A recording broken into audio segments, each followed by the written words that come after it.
It sounds to me like what you're talking about is giving information to men that they need. If they are able to learn the lessons that you're teaching, then Irma is not going to have her problem of finding the real man, because they will. What you're talking about is giving information to men that they need.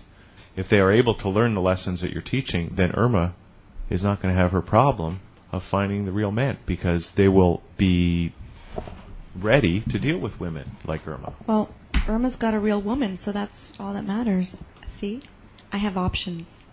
So until there's a real man, there'll be a real woman. You've got a real woman? Well, I like to think of them as concubines, but I'm finding that women are turning to women more these days. 20-year-old girls, 30, 40, at all age, we're turning to each other. And we still have our boyfriends, but we're finding that that option is there, and it's actually becoming far more acceptable.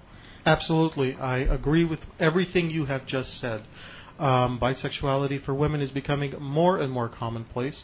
Women have a lot more freedom to express themselves sexually, which is a good thing. Unfortunately, a lot of the guys are really unsure how to handle this, because they're still brought up to think of their lover as their mother, and no man wants to think about his mother as being a sexual being. So women are incredibly frustrated with this. So when a woman meets a guy, and you know that this guy can handle your sexuality, that's the first and major well, the biggest thing also with women, I find women that I've talked to, all different ages and so on, is that we have a voracious sexual appetite that men are just not meeting. Agreed. And that's another reason why we're turning to each other, because a man just cannot. And then are we supposed to actually think that only one person can satisfy us forever? Is that really like a feasible argument? I think that if the person in question is willing to make the effort to learn about your body, every inch of your body, and to find out exactly what it is you like and what it is works for you, then yes, one person can satisfy you. As human beings, the majority of us are prone to want some form of variety. We follow intellectual constructs that tell us that we can't have this only one partner. I've been very fortunate in the fact that I have met some women who make me want to be monogamous, which is, in my lifestyle, quite a rarity. But we have to take that statement in context. You just said women, and that were desirable. You don't have any one of those. I'm sorry, I don't understand the question. Well, you just talked about the ideal woman that's out there, but you also... There is no ideal woman out there. That's an illusion. That's, for you.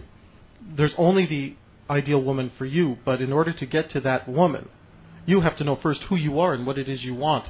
Not in terms of... And this is another element that's going to be brought up in my seminars and in my books. It's not about how a woman makes you feel. It's about how she treats you. For a man, the most important thing must be how she treats you. If you're really looking for the one woman you want to spend the rest of your life with, you have to start thinking about your own lifestyle and finding a woman that will fit in and help you support that lifestyle. For a woman, it's just the opposite. But how has your writing, how have your books furthered your goal? Okay, well, let me put this to you in an absolute context in terms of my journey and how I've changed. When I was a loser, I was suicidal. I'm not suicidal anymore. I don't have those thoughts anymore. I like who I am. I like my life. I feel good every day, and I'm glad that I'm me. I don't ever wish that I was someone else. When I was a loser, I used to say, gosh, I wish I had somebody else's life. I wish I was that guy. I wish I was that other person. Not anymore. I've reached a point where, and don't get me wrong, my life's not perfect. I got bills to pay like everybody else. I got health issues like everybody else. I still got to get up in the morning when I don't want to. But you know what? I would rather be me than anybody else on this planet, Amen. Bar none. Are you in a relationship right now? Yes, I am. And how did you get there? You probably have all 10 of those points down pretty well, probably to the point of being unconsciously competent. I'm about 50% unconsciously competent. I've actually measured that. My goal is to... That's good. In my next I'm halfway book, from being able to do it in my sleep. Yeah, pretty much. In my upcoming book, I'm a Man, That's My Job, I actually talk about the different stages of development, starting from the beginning where you have the dead man, the loser who gives into suicide. The next step up is the loser. The next step up is the average guy. The next step up is 3 different levels of being a seducer in training. The level of redemption would come next. Then comes being the seducer, the master seducer, and the natural. I would be considered right now, according to my own book, a low-level master seducer. You low-level master seducer, I'm a low-level master seducer. And part of the reason for that is because I've taken this past year to write these books. When a man gets overwhelmed with the analysis of what he's doing well, it'll actually hurt his quote-unquote game. Well, certainly you're dwelling in the learning process right now. Well, I've passed the learning process. What I'm doing now well, is you're that teaching it. I'm teaching so it. You're actually reconfirming your knowledge as you give it to others. That's right, and that has put a real crimp in my game, especially over the last year. How do I say this without offending anyone? I offend everybody daily. Yeah, you can offend. Well, I'm a bit more conscious than that. Let me put it to you this way: I would have been a lot more active and probably less aware of what works for me if I didn't sit down and actually write my books. People who are reading my books now, they've sent me reviews of the books. You'll actually find them up on my website.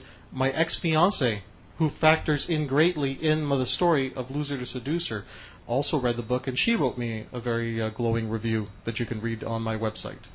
Glowing so you're not talking about a bag of something on fire at your doorstep? No, not at all. I'm talking about, just to give you a little view here, from Loser to Seducer. When I lost my ex-fiance, I was hooked on her for about 7 years.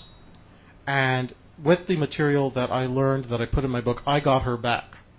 And after I had totally changed who I was, and I got her back, and we were together again, it lasted about a month. Until I realized, I said, you know what, I went through this whole process. I finally redeemed myself and forgiven myself for the past, only to find out this relationship still won't work. So that was part of the process, and we ended our romantic connection. We're still in contact once in a while. She read the parts of the book initially that involved her. She had read those, gave her okay, because she's the only girl in that book that could be identifiable. And recently she wrote me a really nice review, and the things that she said in the review was the thing that she hated most when we were together is how clingy and needy I was, and how I've come so far and changed so much that I'm closer now to the person that she originally fell in love with, those 10, 15 years ago. I really like sorry, Brian, I'll let you get in here for a sec, but I really like the way you place your words. It's very... Can you give us a sample there, Irma? Please note that I do swear in the book, and there's no swearing I love here. it. She likes the swearing. Yeah. One of the things, when I wrote this book, a lot of it was originally my journal, and I decided to write the book the way I speak. Right. I'm not trying to give some sort of a higher quality literature experience. My books are not good literature. They're spoken by a guy who, for all intents and purposes, is still a dork. Okay. But who's made a lot of changes and who's been able to build his life.